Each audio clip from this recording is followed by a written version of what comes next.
Swastiastu, selamat pagi, salam jas merah. Pembelajaran sejarah dianggap siswa sebagai pembelajaran yang sangat membosankan dan hanya hafalan terhadap nama tokoh dan tanggal sebuah peristiwa di masa lalu tanpa mengetahui makna dan korelasi peristiwa di masa lalu dengan sekarang. Bahkan ada yang mengatakan bahwa pembelajaran sejarah adalah pembelajaran masa lalu yang harusnya dilupakan. Padahal tanpa sejarah, seseorang tidak akan mengetahui jati diri dan asal-usulnya. Dan tanpa sejarah, sebuah bangsa dan negara dapat hancur karena hilangnya rasa cinta rakyatnya terhadap bangsa dan tanah airnya. Dan ada sebuah pepatah berkata, sebuah bangsa atau negara dapat dihancurkan bukan dengan perang fisik atau perang senjata biologis, tetapi kaburkan sejarah bangsanya sehingga mudah diadu domba oleh bangsa lain. Untuk itu diperlukan metode dan model pembelajaran yang bervariasi untuk meningkatkan kemauan siswa terhadap belajar sejarah. Salah satu model pembelajarannya adalah model pembelajaran STEAM. Apa itu STEAM? STEAM itu singkatan dari Science, Technology, Engineering, Arts, and Mathematics, yang merupakan model pembelajaran berbasis proyek yang diturunkan dari model pembelajaran inquiry. Model pembelajaran STEAM mengaitkan kelima unsur tadi dalam kegiatan belajar mengajarnya, di mana sains itu sendiri atau pengetahuan dapat dilihat dari perolehan informasi yang didapat oleh siswa ketika mengumpulkan sumber-sumber, baik itu dari media elektronik, media sosial, dan media cetak, yang nantinya dikumpulkan dan didiskusikan dan akan dimuat dalam rancangan proyek sesuai dengan materi dan tema yang diberikan oleh guru. Untuk teknologinya, itu dapat dilihat dari teknologi apa yang digunakan siswa dalam pencarian unsur-unsur atau sumber-sumber informasi sesuai dengan materi dan tujuan pembelajaran. Untuk teknik atau engineering, itu juga dapat dilihat dari teknik apa yang digunakan siswa dalam proses pengerjaan rancangan proyeknya dan penyelesaian tugas tersebut. Kemudian untuk arts atau seni, dapat dilihat setelah hasil dari perancangan proyek itu selesai, baik itu berupa PowerPoint maupun video. Kemudian untuk matematikanya, bagaimana matematika dikaitkan dengan sejarah ya? Jadi siswa diajarkan bagaimana cara mereka memanajemen dirinya untuk menjadwalkan pengerjaan dari tugas proyeknya, dan dapat juga mengatur dirinya berapa biaya yang akan mereka keluarkan dalam pengerjaan proyek jika memang ada. Dan tanpa siswa sadari, mereka sudah belajar berbagai hal dengan menggunakan model pembelajaran ini. Dan dalam model pembelajaran ini, untuk mengaitkan pembelajaran sejarah supaya lebih menarik, jangan hanya mencari dan memberikan siswa tugas hanya mencari tahu tentang masa lalu, tapi kaitkan dengan apa jati diri siswanya. Contohnya, tugas usaha mempertahankan kemerdekaan bangsa oleh pahlawan bangsa Indonesia tahun 1945 ke 1949 dapat kita kaitkan dengan apa yang akan diberikan siswa sebagai upaya bela negara atas bangsa ini. Nah, salah satu contohnya mungkin siswa menghindari penggunaan narkoba, karena seperti kita ketahui, Indonesia mendapatkan peringkat tertinggi sebagai penggunaan narkoba di kalangan remaja. Generasi emas adalah generasi yang nantinya menjadi generasi penerus bangsa Indonesia. Untuk itu, say no to drugs. Katakan tidak pada narkoba untuk generasi emas yang berprestasi, unggul, dan jaya. Dan di akhir video saya setelah ini akan ada cuplikan dari komik serta video pembelajaran dari model pembelajaran STEAM yang diaplikasikan di SMA Negeri 1 Kuta Selatan, dan juga hasil karya siswa baik itu berupa PPT atau PowerPoint dan juga video. Akhir kata saya ucapkan Krama Santi, Om Santi Santi Santi Om.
Swastiastu, selamat pagi semuanya. Swastiastu, pagi Bu. Swastiastu. Oke, sebelum memulai pembelajaran kita berdoa dulu. Teman-teman, sebelum kita memulai pelajaran sejarah, mari kita berdoa bersama-sama. Doa dimulai.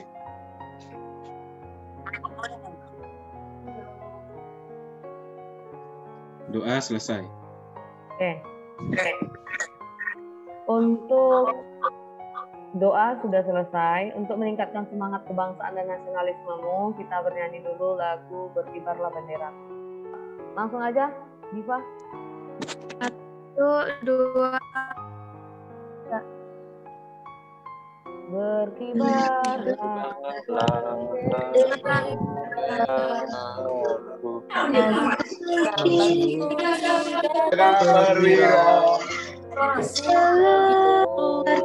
pantai Indonesia, kau tetapkan bangsa, siapa beriman katakan bendera yang perwira berkibarlah semuanya. Oke, itu doa untuk kita semuanya. Jadi Ibu harap bendera merah putih akan berkibar terus di langit Indonesia dari Sabang sampai Merauke, sampai nanti kakek nenek, sampai nanti keturunan-keturunan berikutnya. Tidak ada perpecahan, rasisme. Oke, kita mulai pembelajaran kita. Tapi sebelumnya apa makna dari lagu tersebut, Nak? Isika Dewi, coba Isika Dewi. Ya Bu, kalau menurut saya sendiri, kalau lagu itu kayak menyuarakan atau gimana, menyuarakan tentang kemerdekaan Indonesia gitu, yang jelas-jelas bendera sudah berkibar. Oke, menyuarakan kemerdekaan Indonesia seperti ini contohnya ya. Ya. Boleh, nggak salah. Ada lagi yang mau kau tambahkan, Jessica? Gak sih segitu ya Bu. Oke, kalau Nila Santi. Oke Nila, kalau Nila sendiri? Menurut saya maknanya itu wujud bela negara kita dengan tetap mencintai bangsa, jadi mengibarkan bendera Indonesia ini di mana-mana gitu. Oke, ya dari dua jawaban teman kamu, Ibu simpulkan saja. Jadi itu seperti menyuarakan kemerdekaan bangsa Indonesia dan wujud usaha membela negara dengan mempertahankan dan berjanji bahwa bendera merah putih akan terus berkibar dari ujung ke ujung Indonesia di setiap pesisir pantainya. Jadi dia menceritakan juga bahwa bangsa Indonesia itu merupakan negara maritim, kepulauan. Hari ini kita mulai presentasi. Untuk kelompok 1 silahkan mulai share screen-nya aja, Nak. Selamat siang semuanya. Jadi kami dari kelompok 1 akan mempresentasikan mengenai pertempuran 5 hari di Semarang. Pertama-tama, latar belakang mengenai pertempuran 5 hari di Semarang akan dibacakan oleh Santi. Baik, jadi di sini saya akan menjelaskan sedikit mengenai latar belakang terjadinya pertempuran 5 hari di Semarang. Terjadinya pertempuran ini didasari atas kalahnya Jepang terhadap Sekutu pada Perang Dunia Kedua. Pada saat itu, banyak mantan tentara Jepang yang dipekerjakan di Indonesia karena belum bisa kembali ke negara asalnya. Nah, pada tanggal 14 Oktober tahun 1945, mantan tentara Jepang yang dipekerjakan di pabrik gula daerah Cepiring, Jawa Tengah melakukan perlawanan saat akan dipindahkan ke kota Semarang. Mereka kabur dari pengawalan dan bergabung ke pasukan Batalion Kuda Butai yang dipimpin oleh Mayor Kido. Kemudian kronologi dari pertempuran 5 hari Semarang akan dibacakan oleh rekan saya. Baik, jadi saya akan membacakan mengenai kronologi peristiwa pertempuran 5 hari di Semarang. Jadi, upaya penentangan dari para prajurit Jepang mulai terlihat di Semarang. Mereka bergerak melakukan perlawanan dengan alasan menyelamatkan orang-orang Jepang yang ditawan di Indonesia. Pertempuran 5 hari di Semarang dimulai dari tanggal 15 Oktober sampai dengan 20 Oktober 1945. Pada dini hari, pada tanggal 15 Oktober, kurang lebih 2.000 orang dari Kido Butai mendatangi kota Semarang. Kedatangan mereka ternyata disambut oleh Angkatan Muda Semarang dengan dukungan TKR. Pertempuran pun terjadi selama 5 hari di antara kedua belah pihak tersebut. Ternyata, Kido Butai juga didampingi oleh pasukan Jepang lain di bawah pimpinan Jenderal Nakamura. Perang ini terjadi 4 titik di Semarang, yakni di daerah Kintelan, Pandanaran, Jombang, dan di depan Lawang Sewu, Simpang 5. Lokasi konflik yang disebut-sebut banyak menelan korban dan berdurasi paling lama adalah di Simpang 5 atau yang kini kita sebut daerah Tugu Muda. Akhir pertempuran 5 hari di Semarang. Pada saat itu, agar pertikaian tidak berlarut-larut, maka diselenggarakan perundingan untuk mengupayakan gencatan senjata. Kasman Singodimejo dan Mr. Satono mewakili Indonesia, sedangkan dari pihak Jepang hadir Letnan Kolonel Nomura dan Komandan Tentara Dai Nippon. Selain itu juga hadir perwakilan dari pihak sekutu, yakni Jenderal Battle. Perdamaian antara kedua belah pihak tersebut pun terjadi. Pada tanggal 20 Oktober 1945, pihak sekutu melucuti seluruh persenjataan tentara Jepang. Peristiwa pertempuran 5 hari di Semarang tersebut kemudian dikenang dengan pembangunan monumen Tugu Muda di Simpang 5 Kota Semarang. Bela negara yang sederhana, seperti contohnya yang pertama, belajar dengan tekun, ikut kompetisi-kompetisi positif.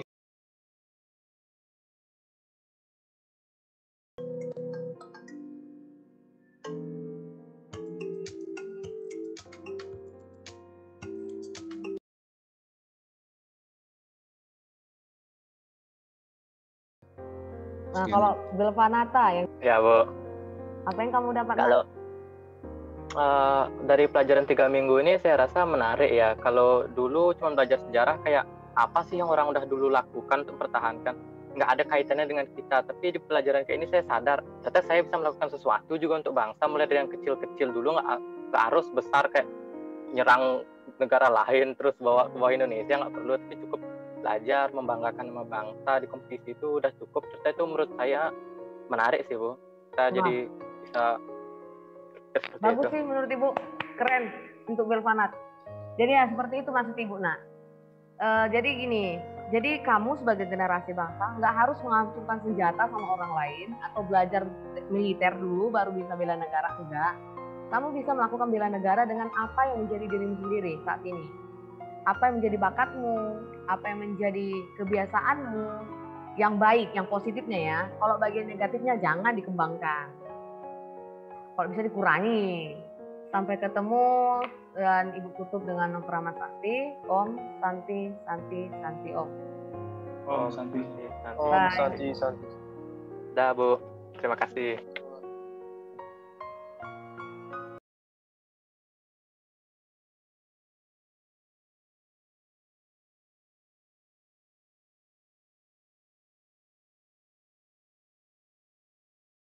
Indonesia, negara dengan beribu pulau, jutaan penduduk, dan miliaran keindahan alamnya. Tuhan telah menganugerahi negara ini untuk kita. Lantas, apa yang telah kita beri untuk negara ini? Apa wujud kecintaan kita pada negara ini? Jangan tanyakan apa yang negara berikan kepada kita, tapi tanyakan apa yang kita berikan kepada negara.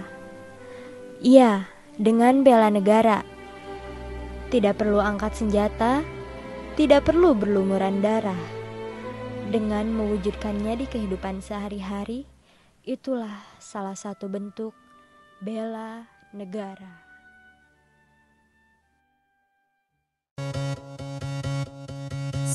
Adapun usaha-usaha yang bisa kita lakukan untuk mempertahankan kemerdekaan adalah yang pertama, yaitu siap sedia dalam membela tanah air. Yang kedua yaitu menjaga keutuhan bangsa dan negara dari ancaman maupun gangguan baik dalam negeri maupun luar negeri. Yang ketiga yaitu menolak campur tangan atau intervensi asing dan memperkuat sistem pertahanan dan keamanan rakyat semesta. Yang keempat yaitu melestarikan kebudayaan bangsa yang beragam. Dan yang terakhir yaitu perlu mencontoh teladan dari para pejuang yang telah berjuang memproklamasikan dan mempertahankan kemerdekaan karena mereka bersatu. Dan inilah cara kami sebagai seorang pelajar untuk mempertahankan kemerdekaan bangsa sebagai wujud usaha membela negara.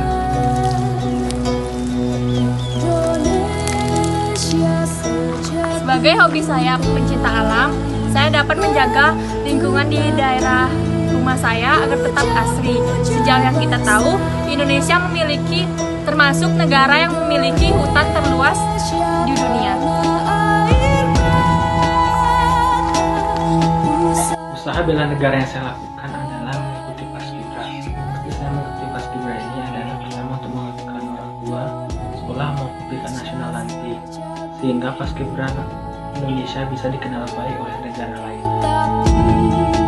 Puja-puja bangsa di sana tempat lahir Tuhan, dibuai dibesarkan Bunda, tempat berlindung di hari tua.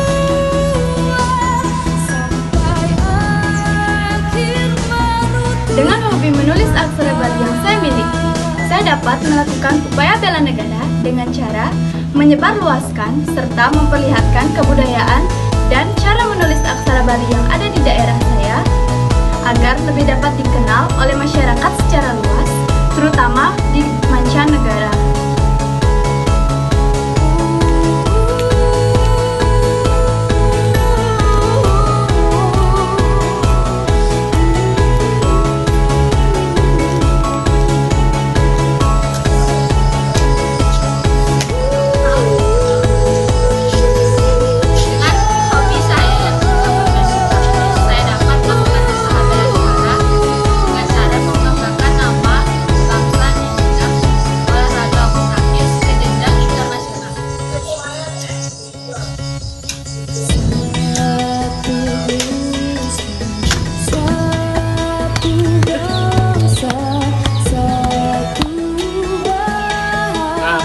Dalam hobi saya bermain sepak bola, usaha bela negara saya adalah untuk membanggakan Indonesia ke jenjang internasional. Ayo bangsa Indonesia, mari berjalan terus. Tanah air ku ku lupakan. Menyanyi adalah suatu kegemaran saya. Dengan menyanyi saya merasa bahagia dan sukacita. Maka dari itu, upaya saya dalam mempertahankan kemerdekaan Indonesia sebagai upaya membela negara Indonesia adalah dengan menyanyikan lagu-lagu perjuangan nasional sebagai tanda mengenang jasa para pahlawan untuk menjaga kemerdekaan Indonesia.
Negeriku tercinta, Indonesia, tempatku tumbuh, bersinar, dan menjadi manusia.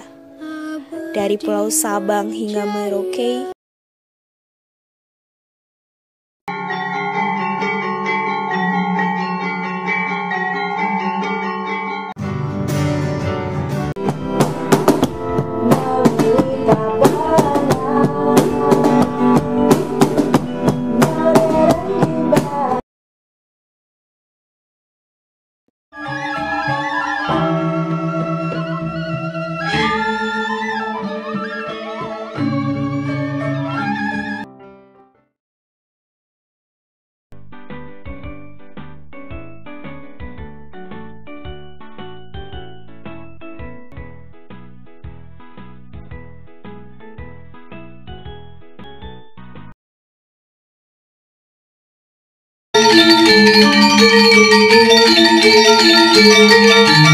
Thank you.